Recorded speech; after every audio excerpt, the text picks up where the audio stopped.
حتى إذا جاء أحدهم الموت قال رب ارجعون لعلي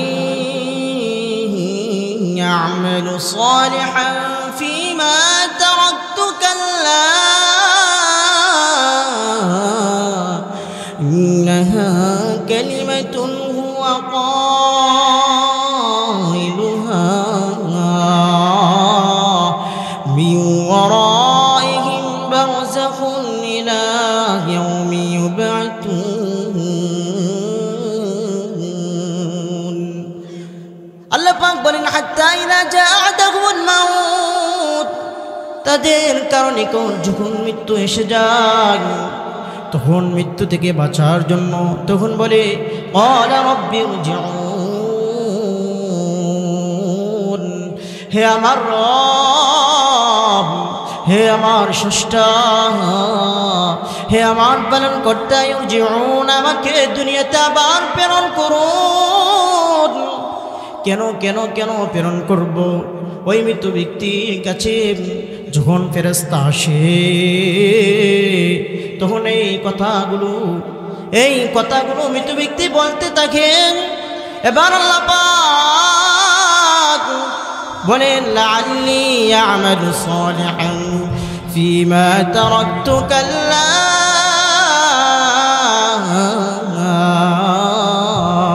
সে বলতে থাকে আমাকে আরো একটু সময় দেন যাতে আমি আমলে সালিহা করি আমি আমল করতে পারি না আমাকে একটু সময় দেন আর আমল করে এরপরে যাব আল্লাহ পাক বলেন না না ইন্নাহা কালিমাতুন হুয়া কাইলুহা এটা তো তোমার মুখের কথা এটা তো তোমার শুধু মুখের একটি বাক্য না না না তুমি কখনো আর আমল করতে পারবে না তোমার আর সময় নেই এরপর আল্লাহ পাক বলেন ওমি ওয়ারাইহিম বারযাখুন ইলা ইয়াউমি ইউবআথুন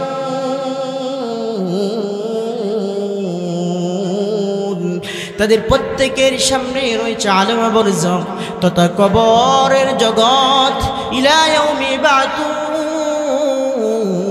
কিয়ামত পর্যন্ত প্রত্যেকটা মানুষ মৃত্যুর পরে এই কবরের জগতের মধ্যে কিয়ামত পর্যন্ত থাকতে হবে আমার প্রিয় ভাইরা এখন যে আমরা কিয়ামত পর্যন্ত এই কবর জগতের মধ্যে থাকব এই কবর জগৎটা কেমন হবে আমাদের জানার দরকার আছে না নাই অবশ্যই জানতে হবে কারণ দুনিয়ার যদি কোনো সফর আমরা করি তাহলে আমরা আগে জেনে নেই যে ওই সফরে যাব ওই জায়গায় যে যাব ওই জায়গাটা কেমন হবে আমরা ফোনের মাধ্যমে বিভিন্নভাবে আমরা তালাশ করে এটার খবর নিয়ে নেই ঠিক তেমনিভাবে কবর জগতে যে আমরা যাব আমাদের কবর জগৎটা কেমন হবে আমি আপনাদের সামনে এই কবর জগৎটা আল্লাহর নবীর 5টি হাদিসের মাধ্যমে পেশ করব ইনশাআল্লাহ সরাসরি হাদিস থেকে আমি আপনাদের সামনে আমাদের কবরের জগৎটা কেমন হবে এই বিষয়টা সরাসরি হাদিস থেকে আমি আপনাদের সামনে পেশ করব প্রথমে আমরা জানব কবরের আযাবটা কত বড় কঠিন হবে হে চম্পকনগরের আল্লাহর বান্দা বান্দিরা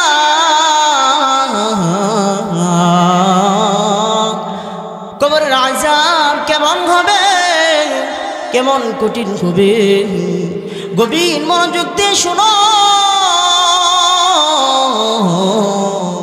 বুখারী শরীফের হাদিস عن أسماء بنت أبي بكر رضي الله تعالى عنها قالت قام رسول الله صلى الله عليه وسلم خطيبا فذكر فتنة القبر التي يفتن فيها الموت الله نبي একদিন ভাষণ দেওয়ার জন্য দাঁড়ালেন খুতবা দেওয়ার জন্য দাঁড়ালেন ওই দিন আল্লাহর নবী ওই খুতবার মধ্যে কবরের জগতে কথা উল্লেখ করেছেন। ফাযাকারা ফিতনাতাল কবর আল্লাতী ইফতানু ফিহা আল-মার, আল্লাহর নবী বলেন প্রত্যেকটা মৃত ব্যক্তির নিকট কবরের পরীক্ষা আসবে, কবরের আযাব আসবে। এরপরে আল্লাহর নবী বলেন ফালাম্মা যাকারা যালিকা গাজ্জাল মুসলিমুন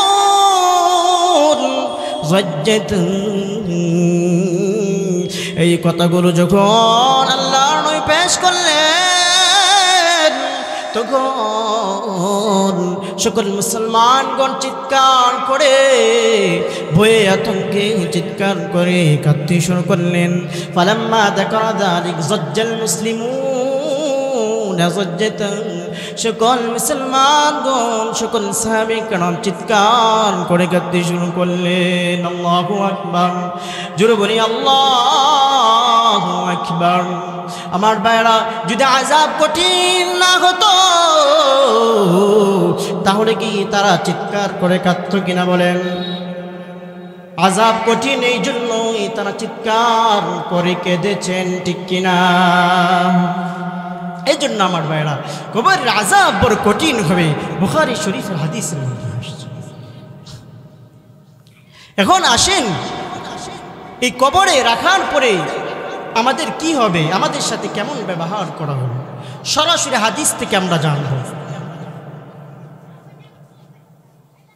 এই কবরে দুই শ্রেণীর মানুষ থাকবে, একটা হচ্ছে নেককার আর একটা হচ্ছে বদকার। নেককারদের সাথে কি আপ্যায়ন করা হবে এবং বদকারদের সাথে কি আপ্যায়ন করা হবে, সরাসরি আমরা আল্লাহর নবীর হাদিস থেকে আমরা জানব। হে চম্পকনগরের আল্লাহর বান্দা বান্দিরা, গভীর মনোযোগ দিয়ে শুনুন। কবরে রাখার পরে কি হবে, সরাসরি হাদিস থেকে আল্লাহর নবী বলেন আন বাররা ইবনে আযব আন রাসূলিল্লাহ সাল্লাল্লাহু আলাইহি সাল্লাম, হযরত বাররা ইবনে আযব তিনি বলেন আল্লাহর রাসূল বলেছেন ইয়াতিহি মালাকান ফায়জলিসানিহি, যখন মৃত ব্যক্তিকে কবরে রাখা হয় তখন দুইজন ফেরেশতা আসে। ইয়াতিহি মালাকান, আয়েশা ওই মৃত ব্যক্তিকে বসায়, ফায়জলিসানিহি, তারা দুইজন ফেরেশতা ওই মৃত ব্যক্তিকে বসায়। এরপরে তিনটা প্রশ্ন করেন, সরাসরি হাদিসের মধ্যে আসছে। দুইজন ফেরেশতা বলেন ফায়াকুলান লাহু মান রাব্বুকা, হে কবরে যাত্রী তুমি বলো তোমার রব কে। যদি কবরে যাত্রী হয় নেককার, তাহলে ওই নেককার ব্যক্তিটা বলে রব্বি আল্লাহ, আমার রব হচ্ছে আল্লাহ। আমাদের রবকে বলেন, জোরে বলেন, আওয়াজ দিয়ে বলেন, মুখ খুলে বলেন আমাদের রবকে আল্লাহ, আমাদের স্রষ্টা আল্লাহ। ওই কবর জগতের প্রথম প্রশ্ন হবে তোমাদের রবকে বলো, তোমাদের পালনকর্তাকে বলো, এক নাম্বার প্রশ্ন। দুই নাম্বার প্রশ্ন আল্লাহর নবী বলেন ফায়াকুলানি লাহু মা দীনুকা, হে কবর পথের যাত্রী বলো তোমার দিন কি, তোমার ধর্ম কি, তোমার ধর্ম কি বলো। তখন যদি ওই নেককার যদি হয়ে থাকে ওই কবর পথের যাত্রী, তাহলে সে বলে দীনিয়াল ইসলাম, আমার ধর্ম হচ্ছে ইসলাম, সত্য ধর্ম ইসলাম, যে ধর্ম এই পৃথিবীর মালিক আসমানের মালিক আমাদেরকে দিয়েছেন, ঠিক কিনা? ইসলাম ছাড়া অন্য কোনো ধর্ম সত্য হতে পারে না। সকল ধর্ম ইসলাম ছাড়া, সকল ধর্ম এটা মানুষের বানানো, কিন্তু ইসলাম হচ্ছে আসমান এবং জমিনের মালিকের বানানো। এই জন্য কবরের প্রশ্ন হবে তোমার দিন কি, তোমার ধর্ম কি। যদি নেককার হয়ে বলবে আমার ধর্ম হচ্ছে ইসলাম। এখন আসেন 3 নম্বর প্রশ্ন কি? فيقول لهما هذا الرجل الذي بعث فيكم।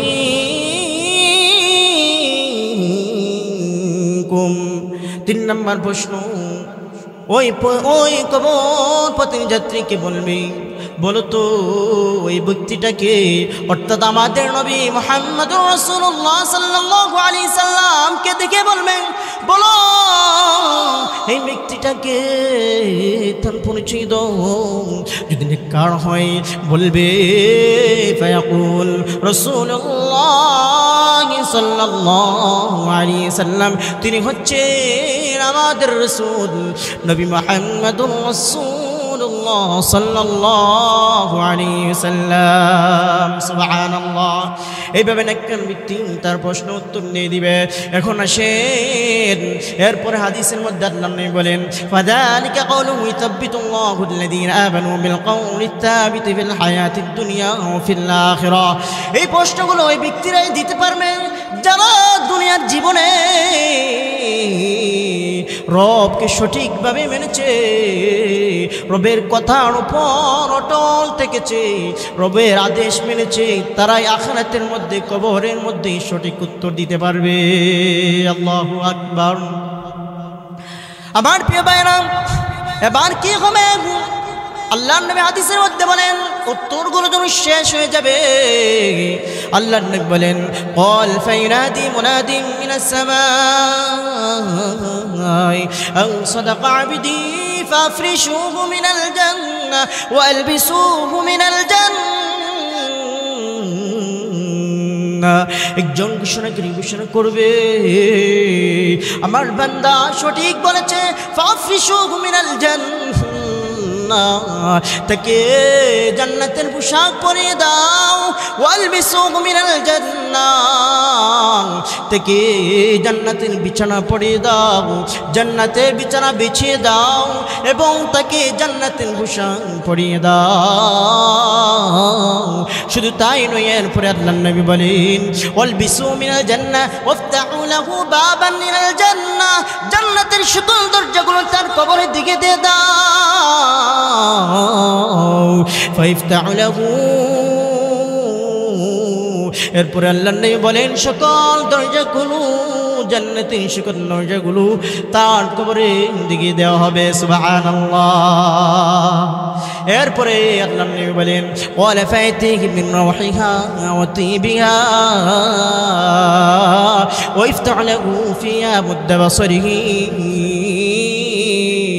তার কবরের মধ্যে জান্নাতের আবহাওয়া আসতে থাকবেন, জান্নাতের নাজ নিয়ামত তার কবরের মধ্যে আসতে থাকবে। শুধু তাই নয়, তার চক্ষু যত দূর যায় তত দূর পর্যন্ত কবরকে প্রশস্ত করে দেওয়া হবে। সুবহানাল্লাহ। আওয়াজ দিয়ে পড়ি সুবহানাল্লাহ। আমার প্রিয় ভাইরা, এই হচ্ছে নেককার বান্দার আপ্যায়ন। নেককার বান্দাকে কিভাবে কবরের মধ্যে আপ্যায়ন করা হবে সরাসরি হাদিস থেকে আমরা জানলাম। এখন আসেন কাফের মুশরিক বদকার তাদের সাথে কবর কি আচরণ করবে, এই হাদিসের মধ্যে আল্লাহর নবী বলেছেন।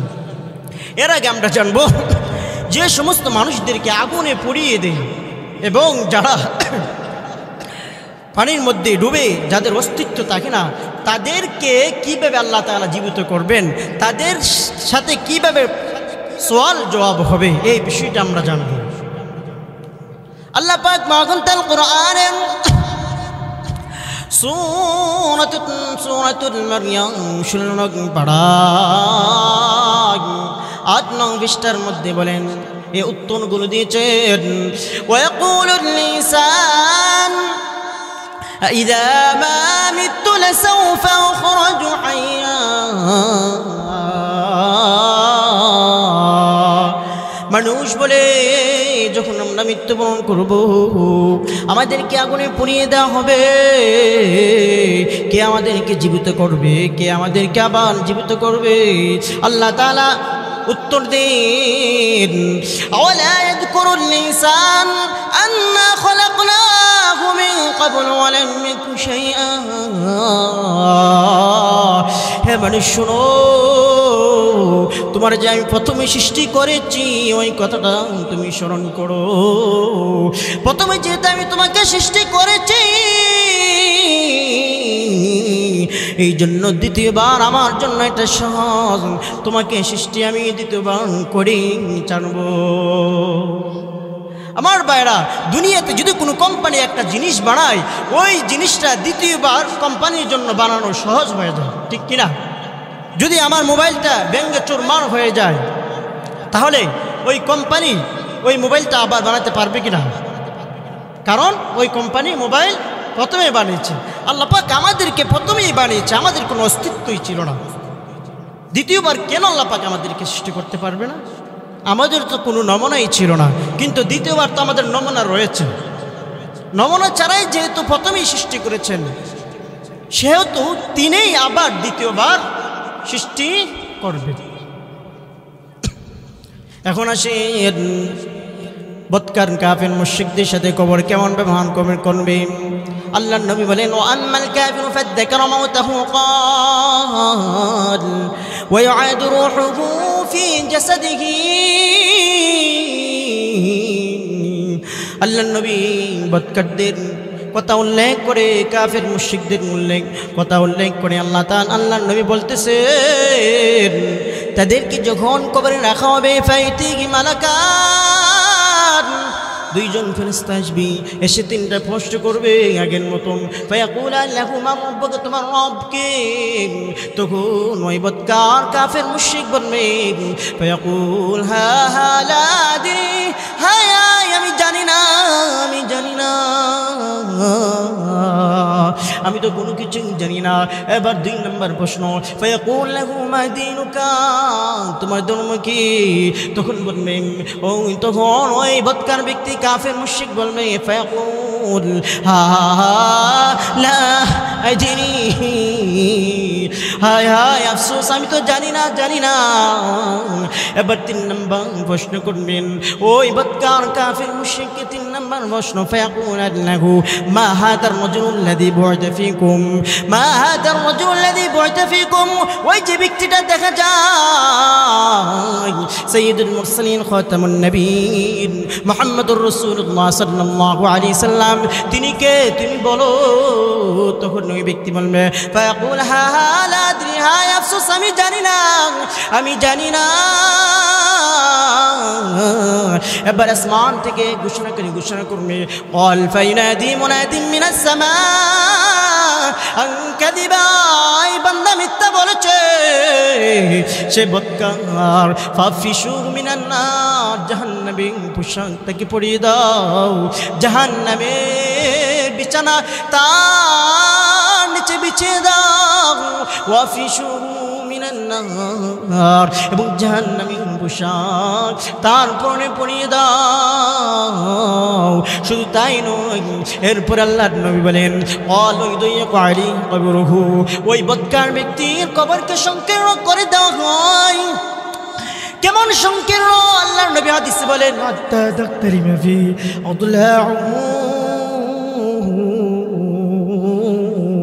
ওই বদকার ব্যক্তির কবর কেমন সংকীর্ণ করে দেওয়া হয় তার একটা পাঁজর আরেকটা পাঁজরের সাথে মিশে যায় একটা হাড়ের সাথে একটা হাড় মিশে যায় এই চম্পকনগরের আল্লাহর বান্দা বান্দিরা এটা আমার কথা নয় সরাসরি আল্লাহর নবীর হাদিস থেকে বলতেছি দুনিয়ার সব কিছু মিথ্যা হয়ে যেতে পারে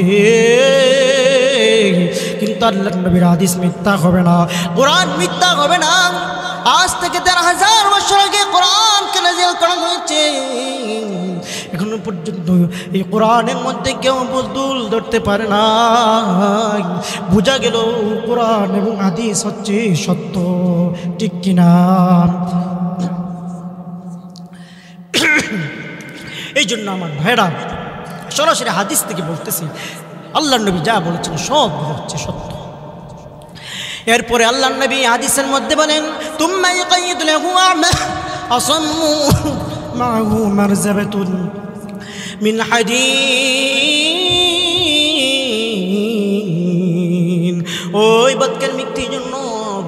এমন এক ফেরেশতাকে নিযুক্ত করা হয়, যে ফেরেশতা হচ্ছে বদির, চোখে দেখে না, কানে শুনে না।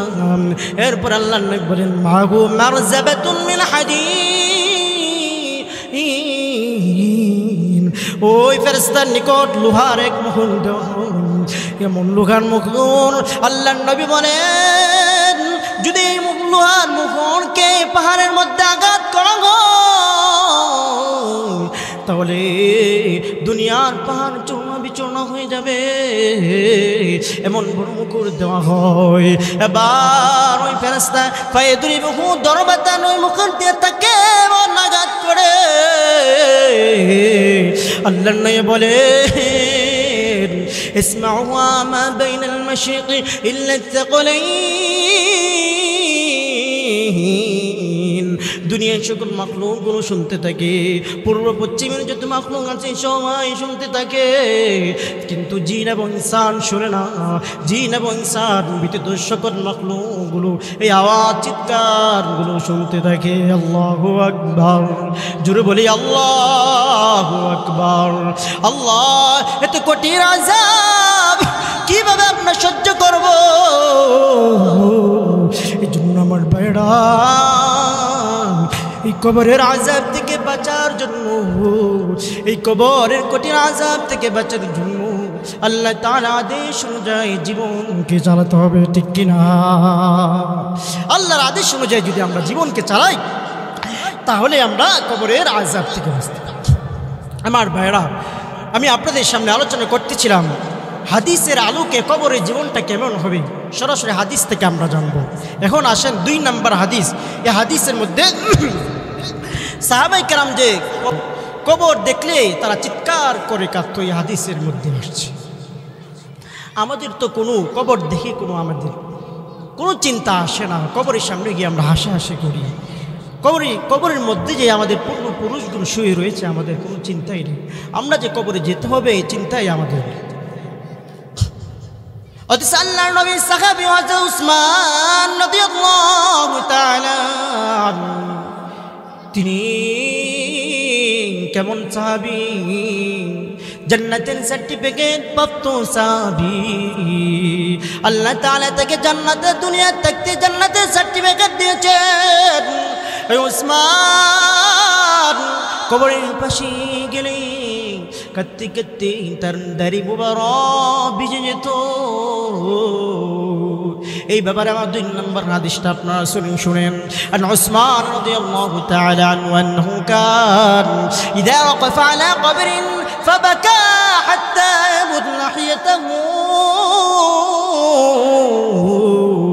হযরত উসমান রাদিয়াল্লাহু তাআলা যখন কবরের পাশে যেতেন, কবরকে দেখে এমন কাঁদা কাঁদতেন, ফালাহিয়াতাহু, তার দাড়ি মোবারক ভিজে যেত। তখন সাহাবে কেরাম জিজ্ঞেস করলো, ফাকিলা লাহু তাযকুরুল জান্নাতা ওয়ান নার ইয়া উসমান, যখন তোমার সামনে জান্নাতের কথা বলা হয়, জাহান্নামের কথা বলা হয়, তখন তুমি কেঁদো না, তুমি এখন কেন কেঁদো?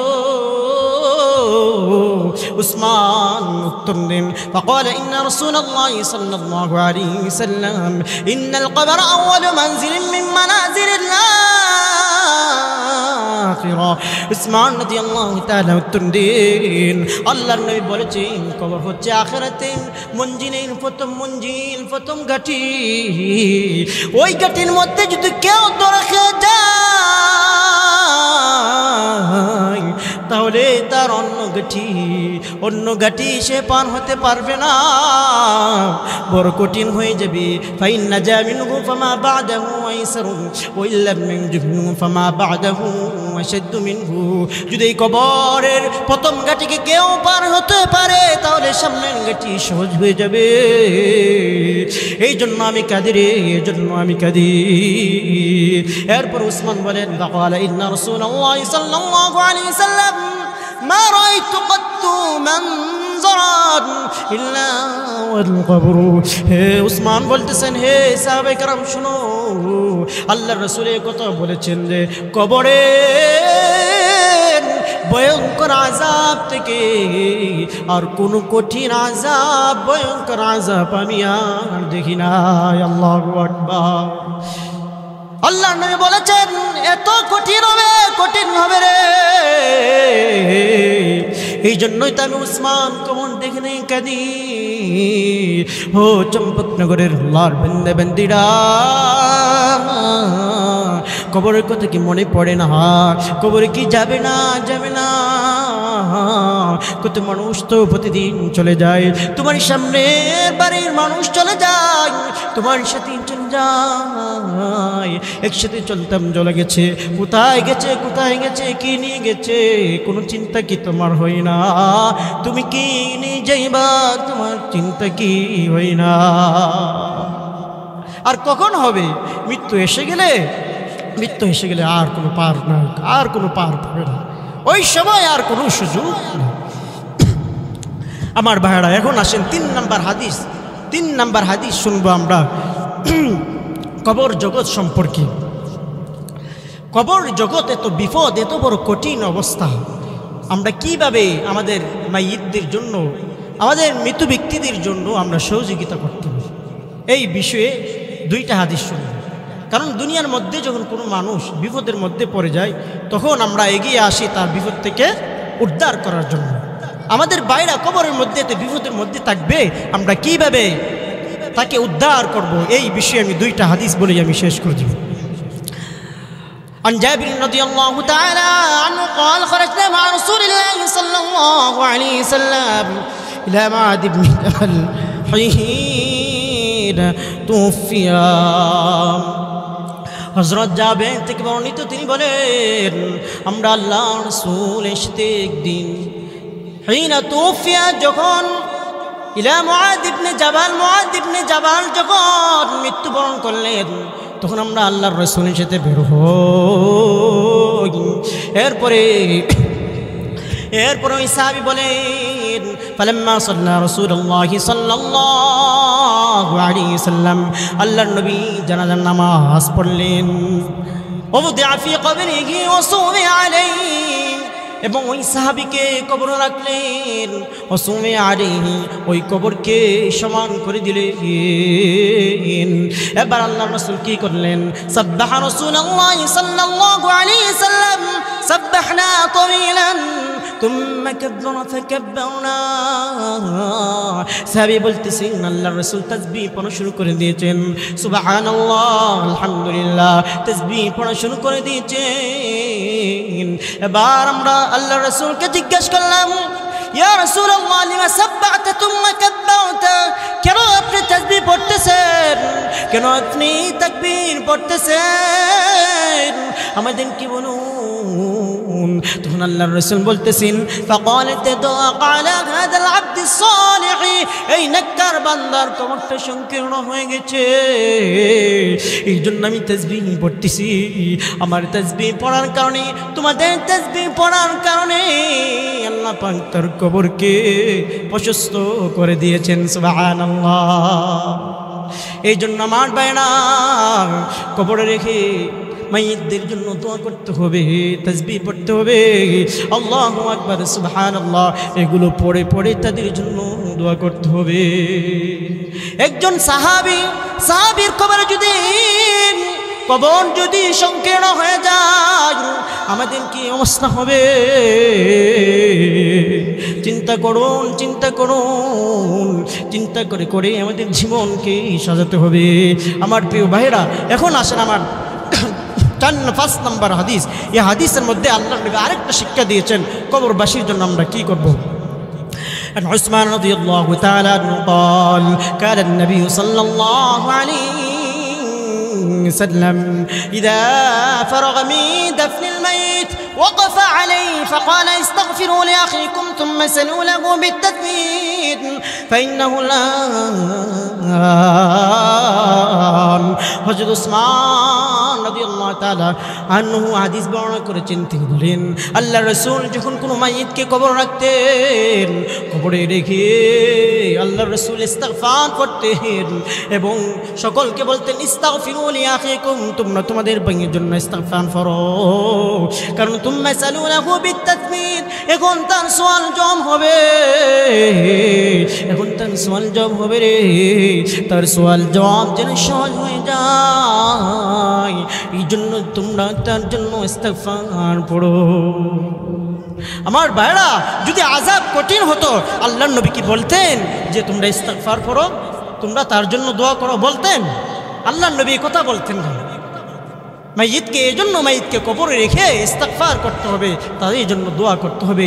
যদি দোয়া করতে পারি, হতে পারে আল্লাহ পাক আমাদের দোয়ার মাধ্যমে তার আযাব কমিয়ে দিতে পারে। এই জন্য আমার ভাইয়েরা, কবরের জন্য প্রস্তুতি গ্রহণ করতে হবে, এই জীবনের জন্য প্রস্তুতি গ্রহণ করতে হবে। আল্লাহ পাক আমাদেরকে সকলকে এই সংক্ষিপ্ত সময়ে আমি আপনাদের সামনে কবরের জীবনের কথা যে উল্লেখ করেছি, আল্লাহ পাক আমাদেরকে বুঝার তৌফিক দান করুন, সকলেই বলি আমিন।